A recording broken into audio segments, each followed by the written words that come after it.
Hello everybody, my name is Pravus, and welcome to what is perhaps one of the most requested games I have seen over the last couple of years, Democracy 4. Of course, the sequel that is in development to the hit political simulator, Democracy 3, which I played extensively on this channel. You guys might remember if you've been around for a few years. I was planning on holding off on playing Democracy 4 for a bit, but I have been bombarded between Reddit, Discord, and Twitter for people to go ahead and start playing this game. I'm like, all right, fine, I give. Let's go ahead and jump into it. It is certainly looking promising, and have some fun with it.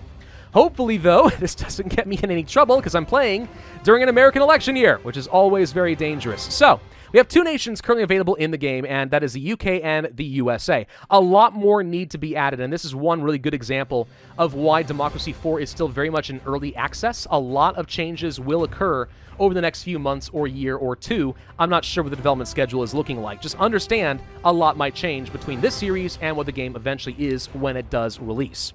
We're going to play in the United States because this is the first country I ever played in Democracy 3, and we're going to have some fun with this. Now, one thing I need to say right now, as a bit of a disclaimer, if you guys are familiar with Democracy 3, you guys know that in my series, I tended to go on what we called Pravus rants, where I would eventually talk about some political, economic, or social issues rather extensively, sometimes for several minutes, based on my views, my ideas, my values, and so on and so forth.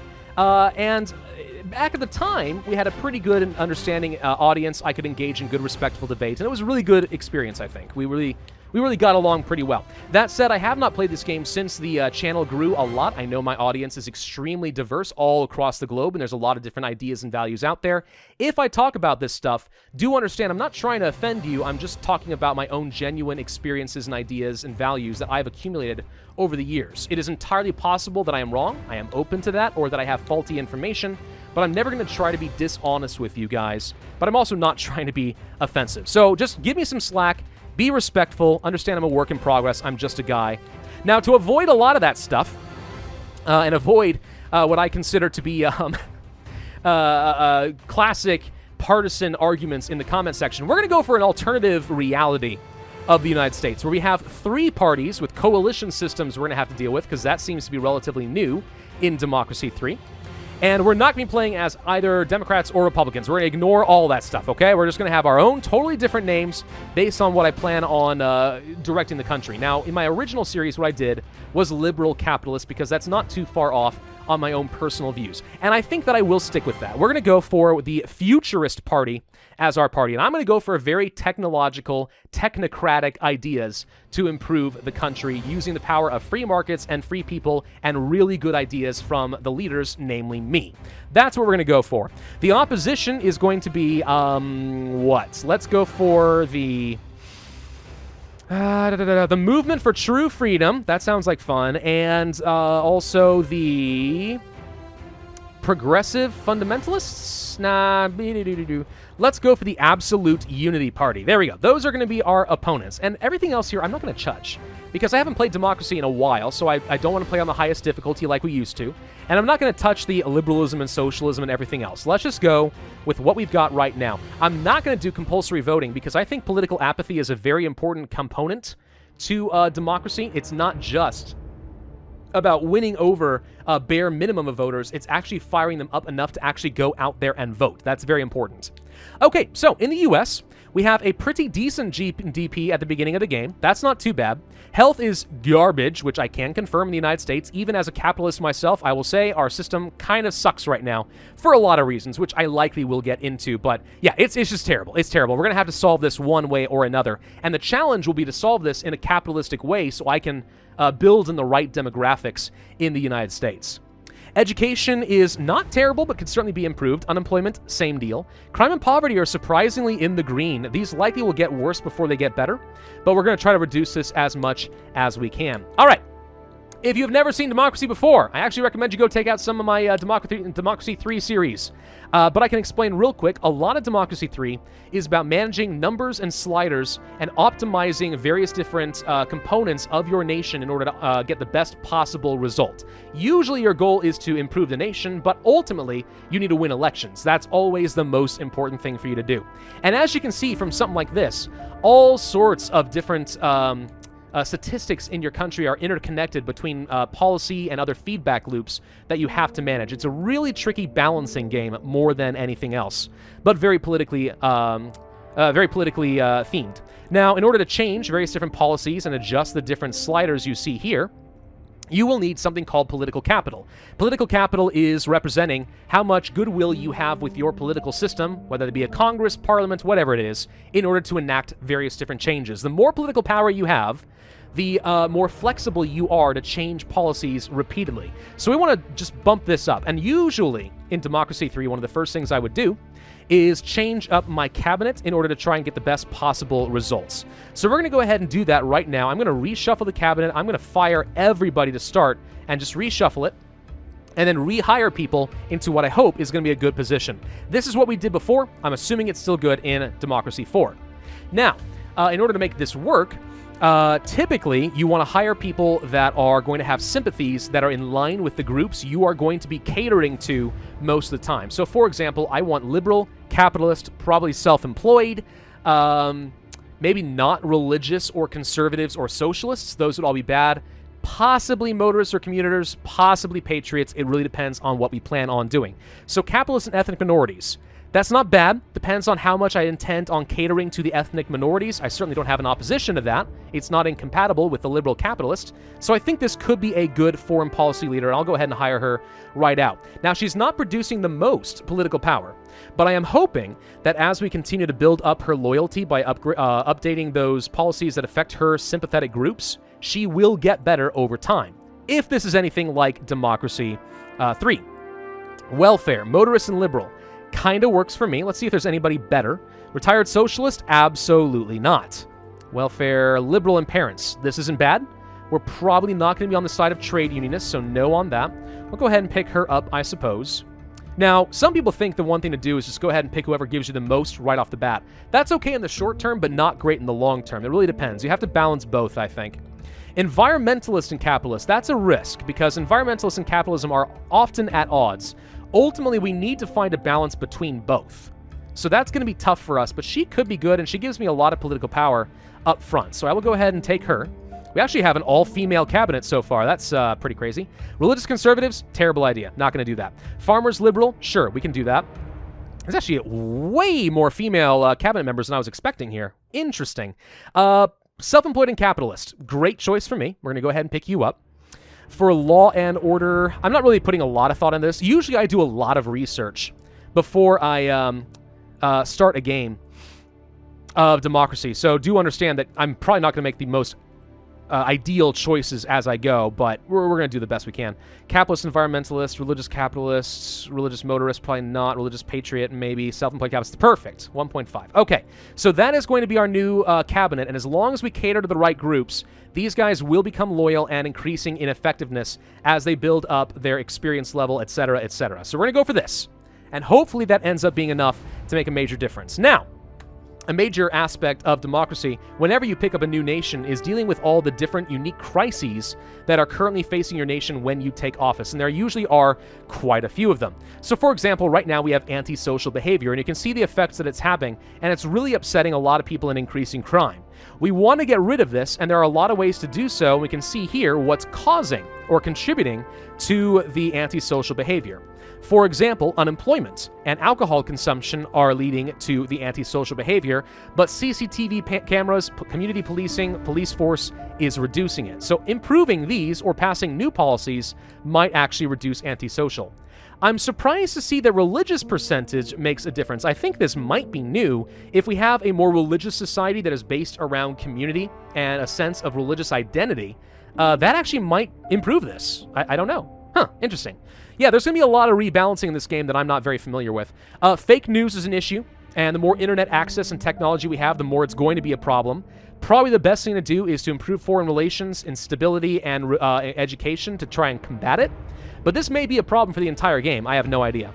Alcohol abuse is a classic. That's still a problem. Obesity is quite bad in the U.S. We have a doctor's strike. Okay. If we moved toward more privatized healthcare, we would be able to take away the power of unions and strikes go away. So that might be a thing we do. Respiratory disease is really bad right now. Okay, let's see. We have some good things, though. Technological advantage in the US is great. We have a private space industry. Thank you, SpaceX.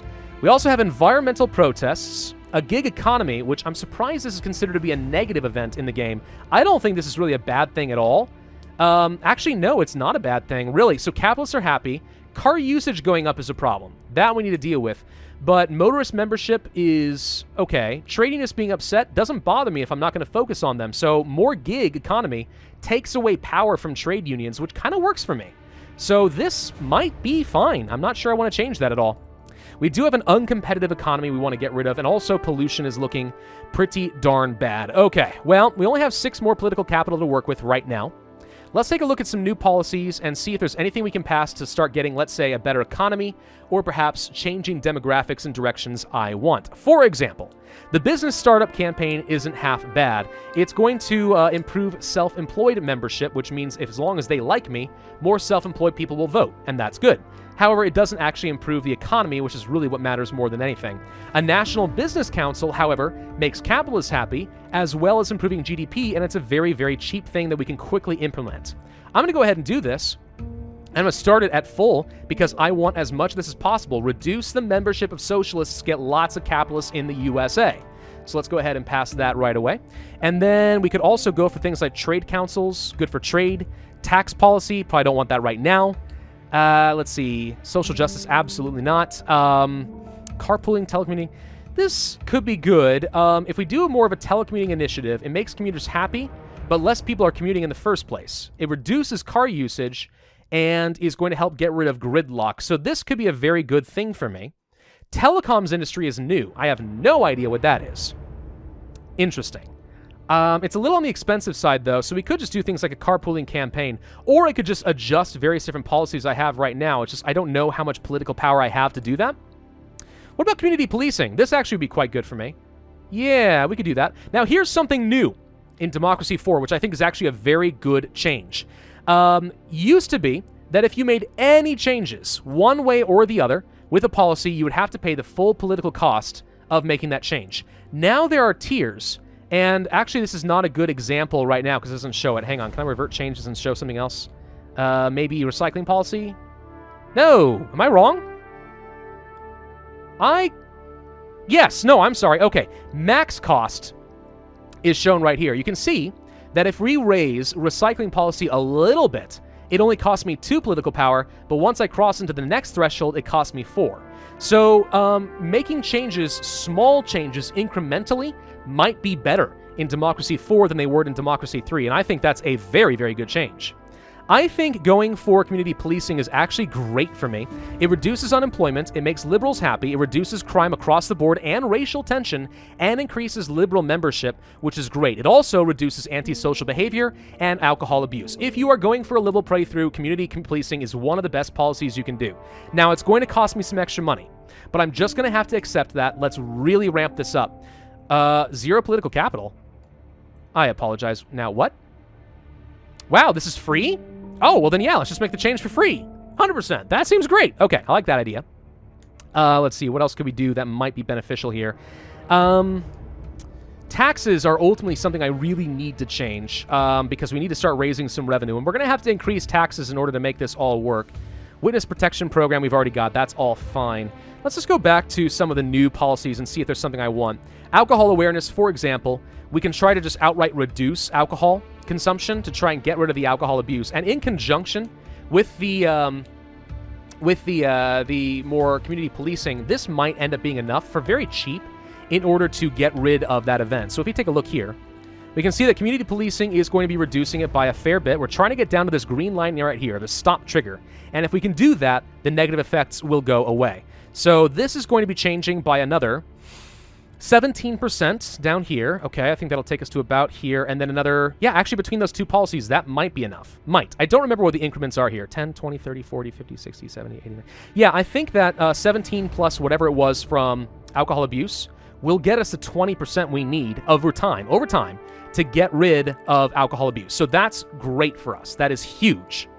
We could also go for things like the Trade Council and stuff, and I will, because improving our trade relations as well as our foreign relations is going to be good for the economy and good for reducing things like fake news. So we want to do this. It's going to cost a bit of money, but I think it is well worth it. And that's all the political capital I have this time around. So we're going to have to move on to the next turn. Now, turns are in quarters. So every 4 turns represents 1 year in the game. And every year, you're going to have to deal with some sort of events, and you can see where things are changing in your country. So children's food, there's an urgent policy question that is required.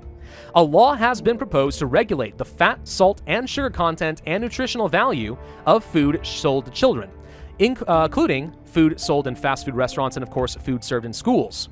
This is likely to incur costs for the food retailers. So we could say that we won't interfere, and basically the justification is we don't want to mess with the free market, and this gives us the kind of the hint that it's probably going to reduce health, upset parents, but it's going to make capitalists happy, as opposed to regulating, which likely will upset capitalists, but will likely be good for our health. I'm going to go ahead and leave the law unchanged. Usually what I do here, actually liberals like this, which I find hilarious. Really? So capitalists don't care. Oh, well, that's interesting. Okay, usually when I do these events, I don't think about what's going to be best, per se, for the country, and more what's going to be thematically appropriate, so hopefully I can continue doing that. But yeah, all right, so liberals are a free market. Didn't expect that, but I will work with it. Okay.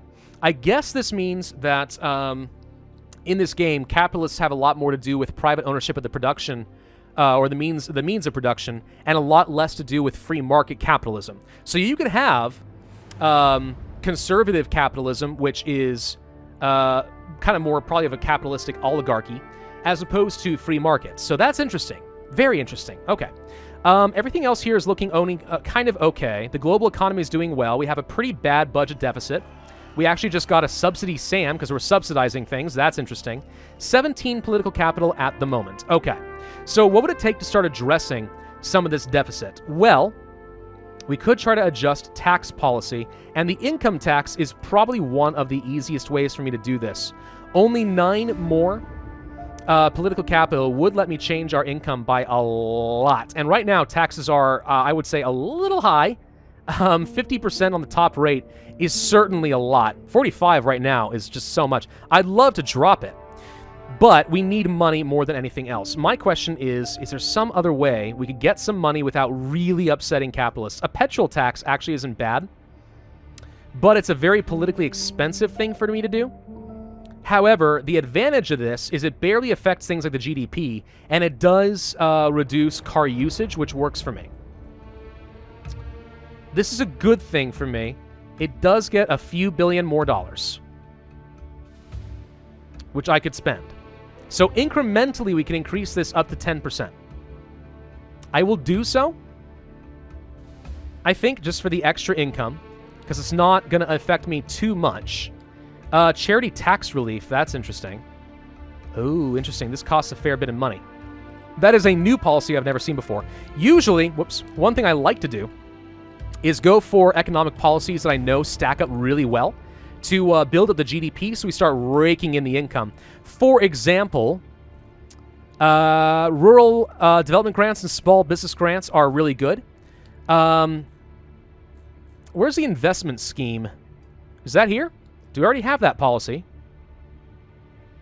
I don't see it immediately. No, I don't know. Maybe that's been removed from the game. There was like an enterprise investment scheme where you basically just start, the government starts intentionally giving money in certain different sectors to try and build the economy. And it was a very, very efficient way of trying to build things up. Inheritance tax I want to keep low. Property tax I can keep low. Capital gains I don't want to touch. Alcohol tax we could mess with. That would get a little bit of money, but it's kind of peanuts as far as I'm concerned. Young entrepreneur builds up capitalists. Not worried about that.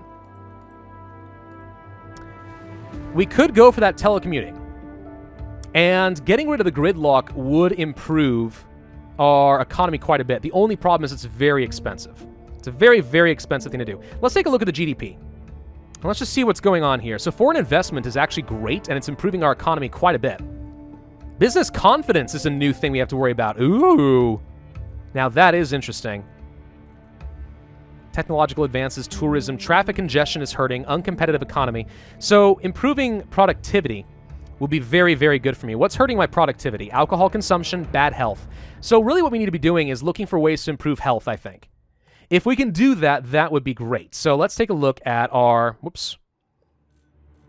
Okay, uncompetitive economy, and let's take a look at our... I thought health was here. Productivity, health. Okay, so health is mostly affected by the doctor's strike. So we need to get rid of this. What's hurting this? Labor laws, private healthcare, state healthcare, unemployment, wages. So wages are bad, and as a result, doctors are on strike. Trade unionists are too powerful, and as a result, they're going on strike. The more private healthcare we have, and the stronger, or rather more anti-labor our laws are, the more we are able to put back the doctor strike, okay? The more we reduce unemployment, I think, the better as well. Let's see. Well, I mean, we could do things like healthy eating campaigns, which is great. It actually does improve health, reduce obesity, etc., etc. This isn't going to affect the strike, but it's relatively cheap in trying to persuade people to make better choices. I don't know what plant-based diets do, though. Is there a way to see that from here? I'm trying to find all these different buttons. Is this it? Yes. What does this do? CO2 emissions go down if we have more people eating plants. Interesting. Okay. That kind of works for me. That's a whole new mechanic I have to worry about. Welfare fraud departments. Tobacco usage affects health. Not worried about that right now. Health food subsidies is another way of reducing food price and encouraging people to eat healthier things. And it's expensive, but it greatly reduces the impact of obesity. Another thing we could do, actually, is pass laws that increase our junk food taxes. And that's another way of disincentivizing people to eat unhealthy foods because it costs more. So with the subsidies in conjunction with that, they start making much, much, much healthier choices. And this is one way that the government is going to be able to affect change by deliberately steering people with a combination of expensive, distorting subsidies, but also sin taxes. What is this, by the way? Intellectual property rights. Ooh. So some of these are policies that are actually from Democracy Africa. You guys remember that. There's a lot of policies that are familiar here. Fascinating. Well, let's move on. So the deficit's still a problem, but we should start getting a little bit more money. Public smoking ban. There are a number of suspected links between smoking and poor health. We could ban it, and that's going to improve health and probably reduce tobacco consumption, which is good. However, it's likely going to upset liberals. I will take the risk. Tobacco usage drops by 22%. Holy cram. Okay, that's huge. Budget report is actually not as bad. We have improved some of our money. The Evangelical Allianceaire. What is this? I have no idea. Is encouraging people to oppose us. So we do have to worry a little bit about radical groups who could eventually radicalize and turn into terrorists and try to kill me. So we have to be very wary about that, but right now I think we are okay. Other policies we could pass. Let's see. Economy. I mean, rural development grants are awesome for improving your economy. They're great. I don't see an enterprise investment scheme. I wonder if they took that out of the game. I wonder if they did. It was powerful, don't get me wrong. It was really powerful. Workers on boards is new. Interesting. A state energy company. We're not trying to take over the means of production. We could go for the small business grants. You can see how unbelievably expensive that is as opposed to rural, which is actually really pricey too. Quantitative easing. What is this? A form of unconventional monetary policy where the central bank effectively prints extra money and uses it to purchase bonds and stocks. Improves the GDP, makes the wealthy happy because they're making more money from high earnings. Currency strength goes down, inflation goes up. Not sure how much I like that. Carbon capture and storage. Ooh. Yeah, there's a lot of interesting things here. A lot of interesting things we could do here. Internet currency taxation. There it is. Wait a minute. Enterprise investment scheme. I like this one. Okay, we're doing this. We're doing this. So this is great for me because it greatly reduces socialist membership, which is huge. In this game, if you are not a socialist, you are automatically a capitalist. That's just how the game works. Self-employed love it because we are giving very targeted tax breaks to the wealthy. It's kind of like trickle-down economics, which, by the way, in and of itself is a misnomer, and no one actually advocates for this in a literal sense. But this could be really good for me. GDP goes up. Capitalists love it. The self-employed goes up and high earnings goes up. There's nothing bad about this for me except for its raw cost. But if it's going to raise up the GDP over the next 16 turns by another 5%, that's great. And yeah, this is just good. Straight up, this is good for me. So we're doing this. 100% we are doing that. Beyond that, cyberbullying awareness. Cyberbullying is a thing? I mean, I know it's a thing, but like in the game? Interesting. Very interesting. Free school meals used to be very good. Improves health quite a bit, reduces poverty. Reduces obesity. Costs a lot of money is the only downside, though. I really need money. Badly. We could do Diverted Profits Tax. Now, I have no idea what this is. Hang on. A tax levied on estimates regarding large companies' profits earned in this country regardless of their actual reporting.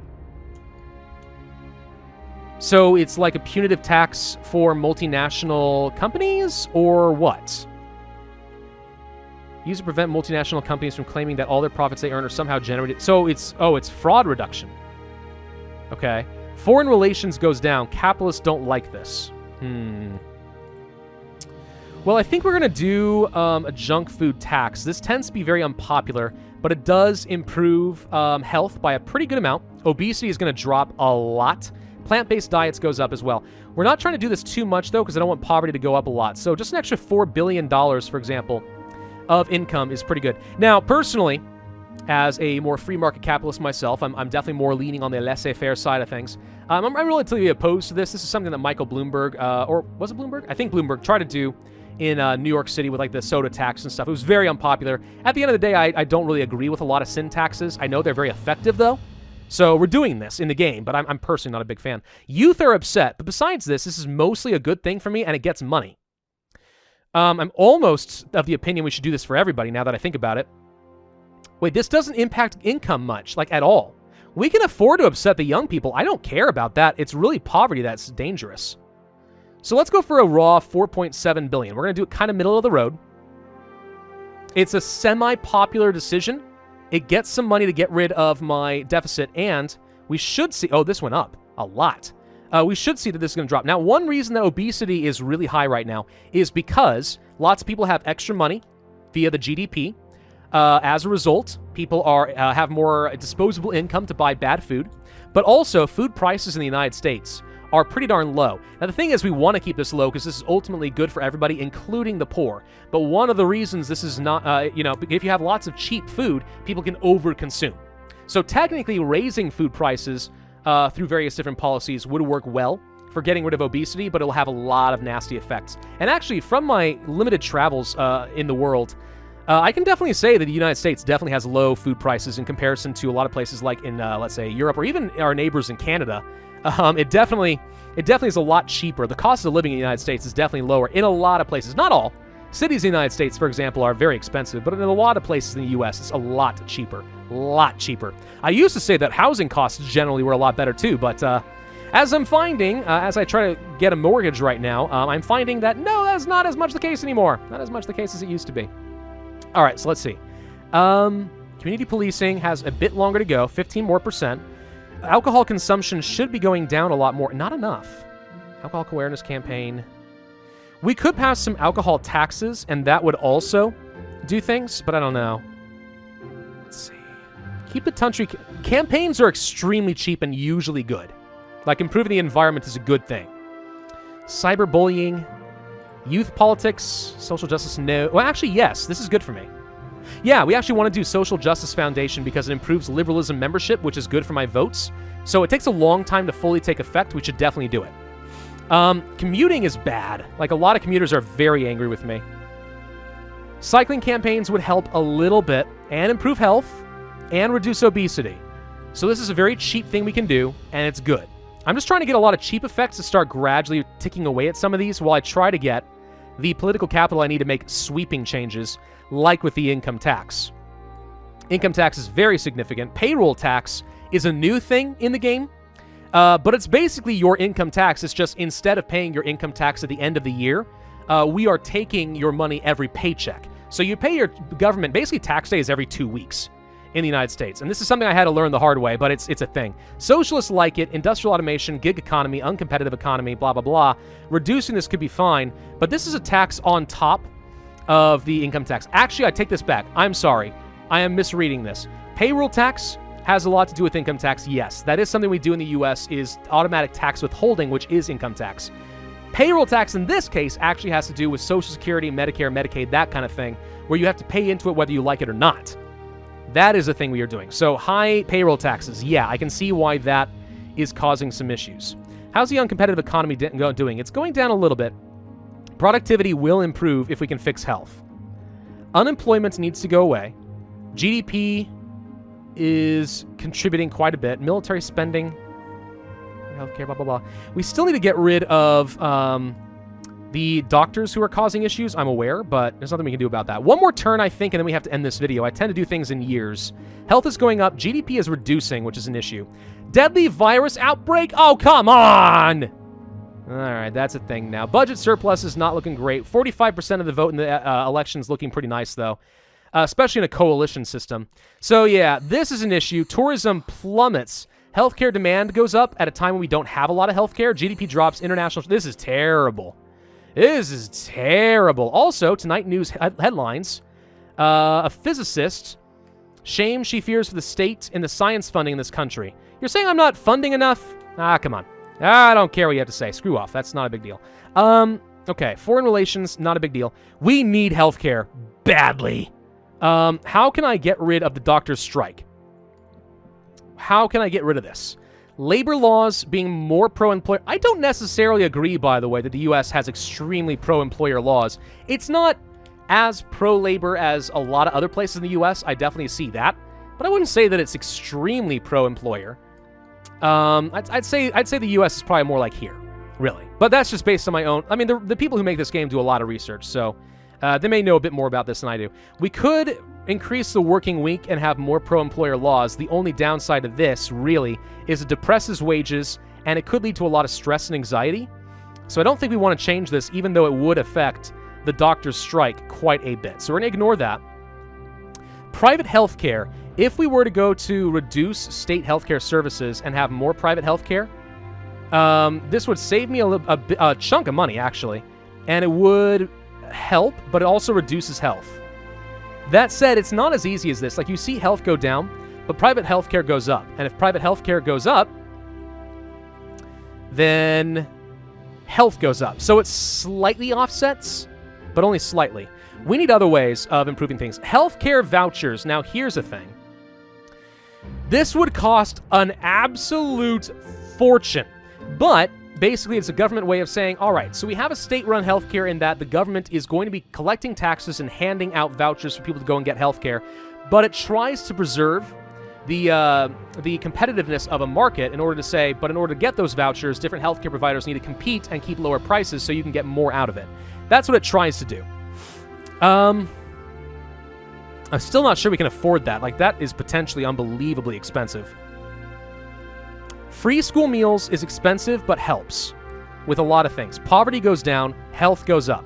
These are things we need to do, especially during a time of our COVID virus issues. So we're going to do this. It improves health quite a bit. Obesity is starting to drop a bit. Oh gosh, I'm trying to figure out what we can do here. This is looking a little unpleasant. Antisocial behavior is dropping, but not enough.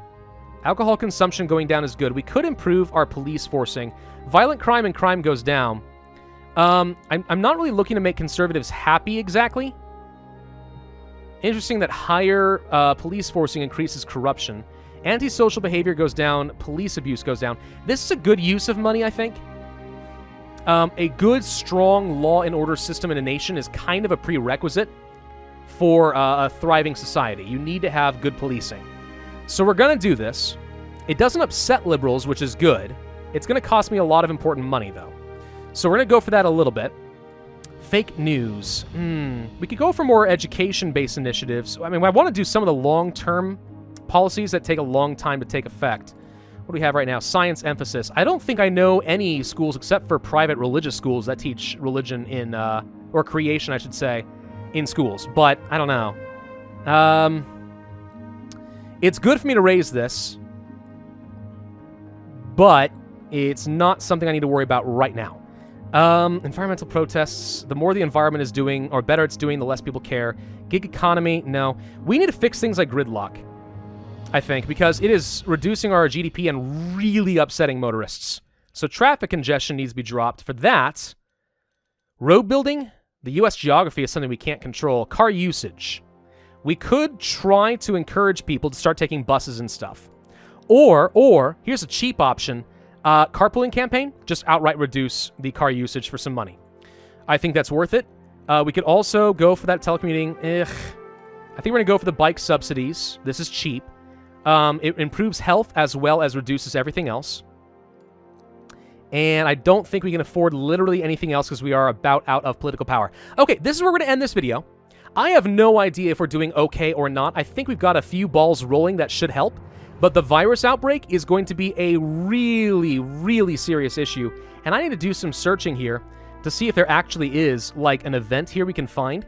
So I can figure out what to target. Like, mandatory vaccines. Will that make a difference? I don't know yet. So we need to figure some of that out. But I will come back in another video. Thank you all very much for watching. I hope you're excited about some Democracy 4.